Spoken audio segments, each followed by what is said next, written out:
you guys, welcome to my Rooster tutorial. I'm so excited about it. This painting was so much fun to do and I'm so excited. If you're out there watching right now, I'm so glad to have you watching, and thank you so much to everyone who's been so supportive of my YouTube channel and subscribed and sent me really positive feedback and sometimes constructive criticism. I really do appreciate it, and I'm really excited about this new tutorial series. What I will be sharing today is how I did the comb and how I just started the first layer of this rooster. Also, be sure to subscribe because I am now uploading a new video on a schedule every Tuesday and Thursday. If you want to watch me paint the rest of this rooster, join me over on Patreon, where for just $5 you can get a free downloadable tracing and full access to the rest of this video series, including how I painted this glorious tail. I'm so happy with it. Anyone who joins now will have access to everything for $5 a month only, including all my past tutorials, all my future tutorials, and everything in between. And that's probably not going to stay the same past this rooster series. And the reason I'm doing that is so that I can make this more sustainable and continue to offer really good information to you guys. These videos do take a lot of time to create. For this video, for example, it took me about 5 days of videoing and editing, not including doing the painting. So it is a lot of work and I want to keep doing it. Should they, Kitty? Listen to Kitty, she knows. She'll tell you too. I went in Photoshop and I painted my soft edges in Photoshop over the actual reference photos, so I could just start thinking, I could get my mind to start thinking about how I was going to merge some of the edges together and then others would be hard edges. So I kind of planned that out too. This image is available to my Patreon members as a tracing, so you can just download that, print it out, and trace it. And let me show you how I trace it. I put it up against a window like so. You be sure to use a number 2 pencil when you do your tracing, because the soft graphite will kind of slough off and get into your paint and kind of muddy it up. And then I go back and I erase some of the lines, especially where the lighter areas of the painting will be. Here's my dagger brush, by the way. That's what I used first. But the first thing I do is I spray my palette and get all my paints nice and wet and soft so that I can work quickly and pick up the color as I go quite quickly. But right now what I'm doing is I'm putting clear water over the areas that I want to paint. I want to have some soft edges and some hard edges. And so I don't wet the entire paper when I'm painting these feathers. I just kind of paint through and around the feathers to create little rivers of clear water in the feathers, so that as I add pigment to them, they will kind of run together and do their loose watercolory thing. I'm using ultramarine blue a lot more than usual. I'm using phthalo blue, which I barely ever use, but I really wanted this to be very vibrant, so I used a lot more phthalo blue than I normally do, but still not a lot. Okay, so in here, in this passage, it's mostly ultramarine blue. I used a lot of Winsor violet in this painting. So I'm just painting into my puddles, basically. I'm putting down that first bit of color, mostly to map out the larger areas. I sop up water with a larger brush when I have too much moisture, and it was pretty puddly right there. Picking up ultramarine blue now, and I'm just dropping it into the puddles. To experiment, I dropped granulation medium into these puddles, but I didn't see much of an effect later when I looked back at it. But I'm also now dropping in some Winsor violet. You can see the paint moving through the water that I put down earlier. So this is kind of a different way to paint. First you put down water and then you drop paint into those puddles and let it just kind of move around on its own. And this can create some really interesting textural effects, and it's what watercolor does best. You just put the water down, put the paint down in the water, and just let them kind of mix together on the paper. So you're actually doing your color mixing on the paper when you paint like this. I'm doing a lot of negative painting too around and under the lighter feathers. And a lot of what I'm doing also is just painting a map. I think of this in terms of a map to show myself later where the main large dark shapes are and the large light shapes are. All right, so I'm using that dagger brush, and I chose that brush because it holds a lot of water, but it also has a really good point, and I think you can get a lot of interesting calligraphic strokes to it, and I thought maybe that would be useful when I was doing the feathers. And I'm putting in some dark feathers, and then I'm going back in to the lighter areas with clear water to let it kind of bleed up into the feathers just to try to keep it soft. So the whole idea of painting loose and watery is water. Use more water than you think you might be comfortable with. But if you're getting puddles, you want to sop that up because then it'll get those hard edges. And sometimes those hard edges are pretty. Like in feathers, I think those hard edges that form around the edges of the puddles that you put on the paper, that can make a pretty feather actually. So it can actually work in your favor. So you can see I have the feathers kind of light, and now I'm dropping in a little bit darker paint, and I'm kind of letting it all kind of merge and blend together. And you can see that it's starting to granulate out, but a lot of what I'm doing too is still just kind of trying to map out. I did some mapping out, and I realized as I got deeper into this chest area that's kind of complicated that I was going to need to map out some of these feathers so that I don't get lost and I don't get boring shapes. I didn't want the feathers to go straight across his chest. I wanted it to make kind of a diagonal up across his chest and up into his neck area, much like the reference photo. And you want to be careful that you keep in mind the shapes that you're creating. If you're creating like a bunch of feathers, white feathers that go straight across his chest, that's not going to be as attractive of a shape to the eye as a shape where you make it go up diagonally across his chest. Straight up and down lines are typically not as appealing as curved diagonal lines.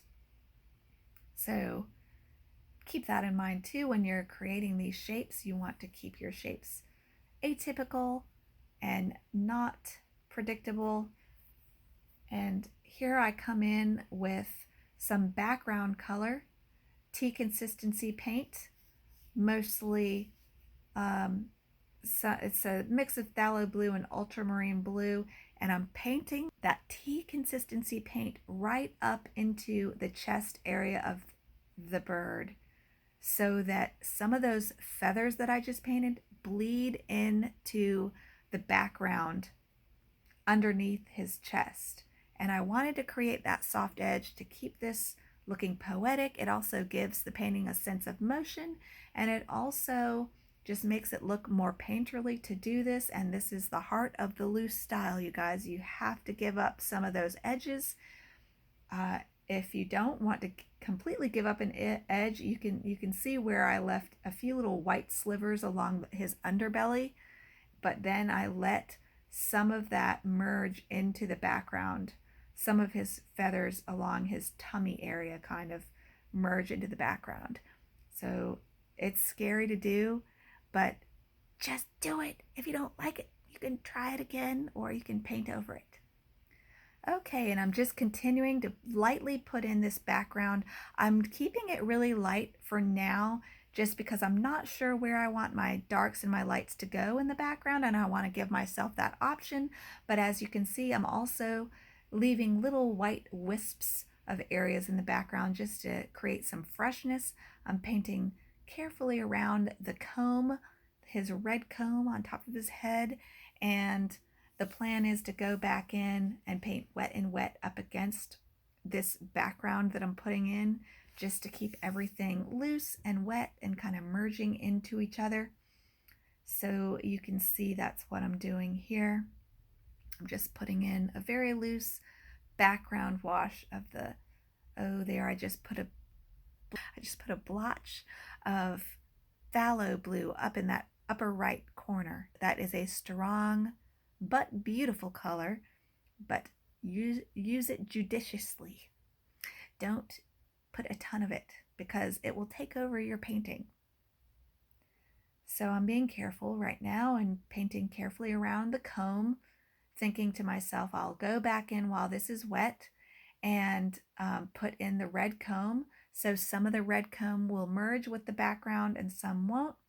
So it's not a static looking comb area, which is kind of the spirit of what I want to keep this whole painting, which is loose. The bird's moving, it's painterly, it's colorful, it's beautiful. That's what I'm going for with this painting. So can you see the smoke coming out of my ears as I think about how I'm doing this painting? I want you guys to realize I'm thinking through this painting a lot more than if I was painting in a more realistic style where I was just copying the reference photo. So as you can see here, I am painting in the comb. Let's see if I can zoom in here.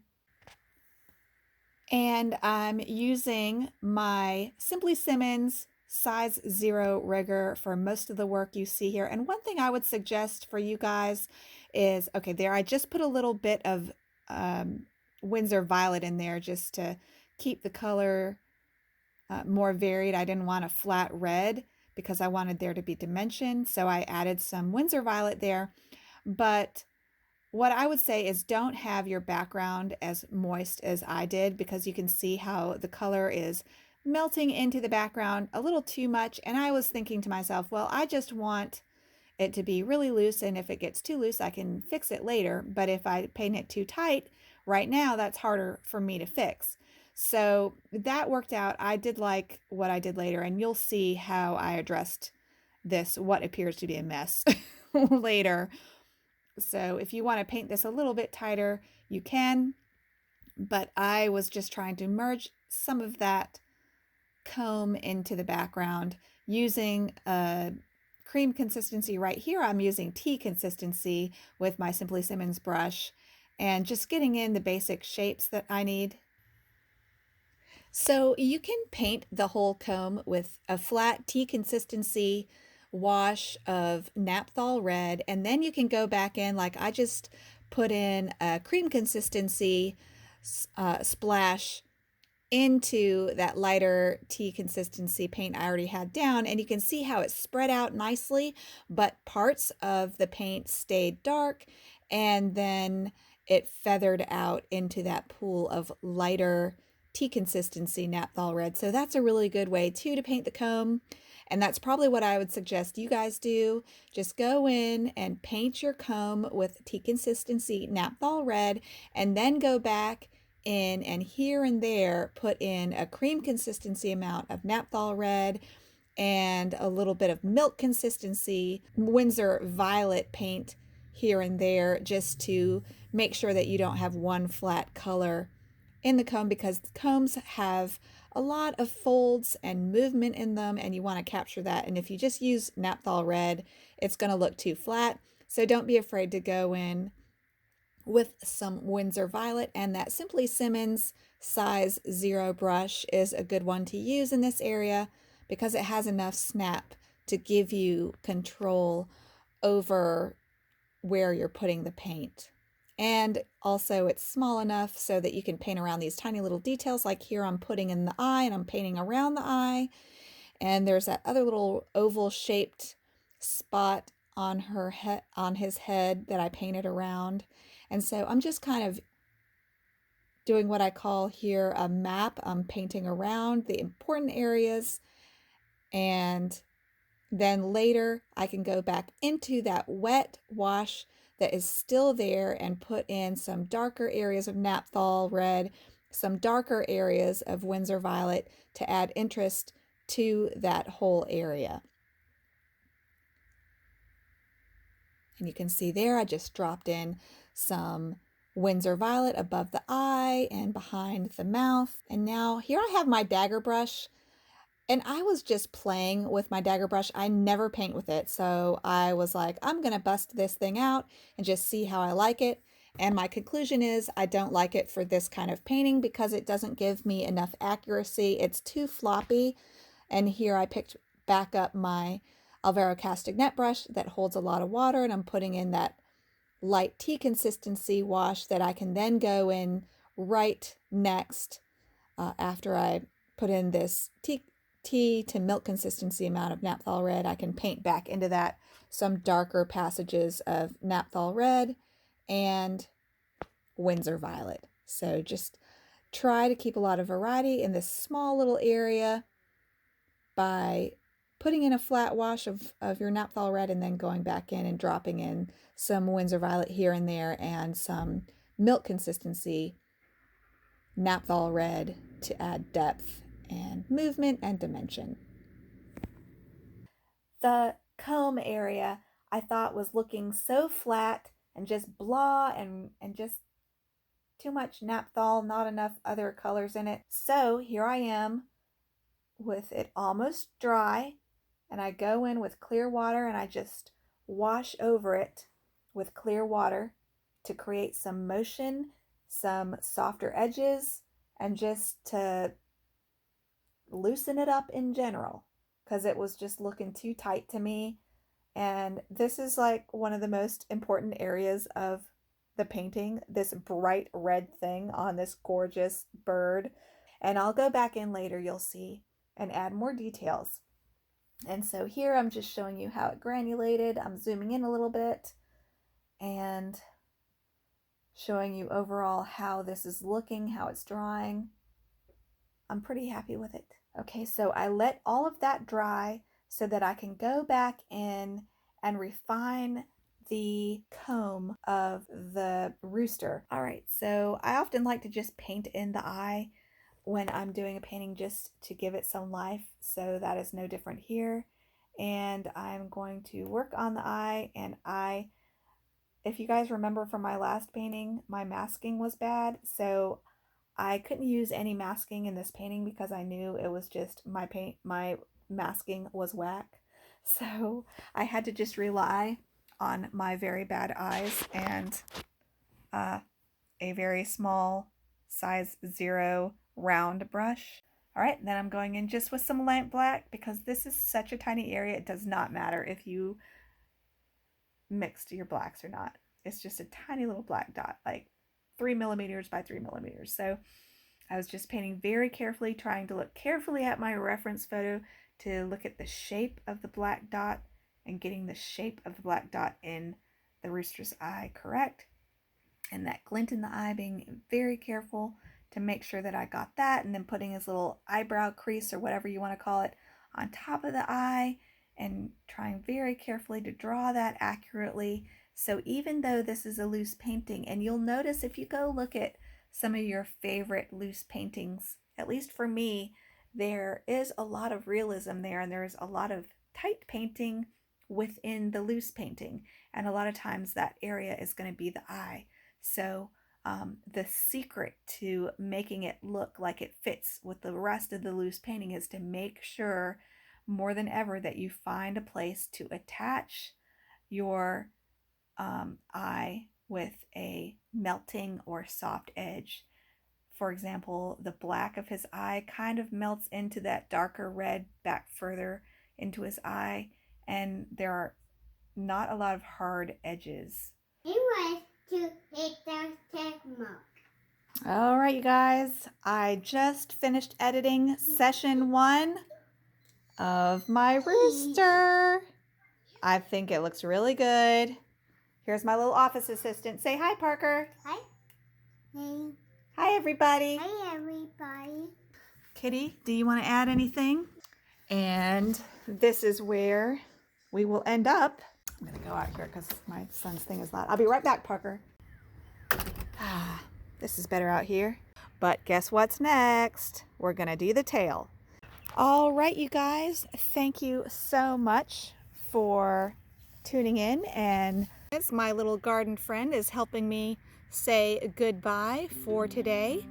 That's the end of session 1. In our next session, I will cover how to paint the rooster's tail and a lot of other details too. So be sure to tune in, join my Patreon so you can get the free traceable for this painting tutorial, and you will have immediate access to the rest of the footage immediately instead of having to wait every Tuesday and Thursday for a new video to come out. So, and because that will all be available immediately to you as soon as you join, and it's only $5 a month.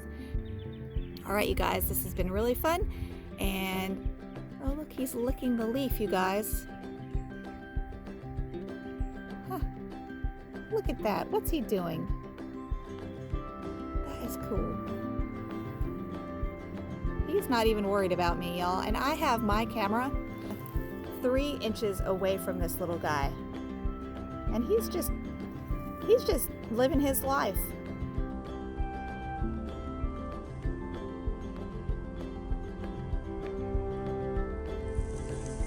How close will he? He's letting me get completely right next to him.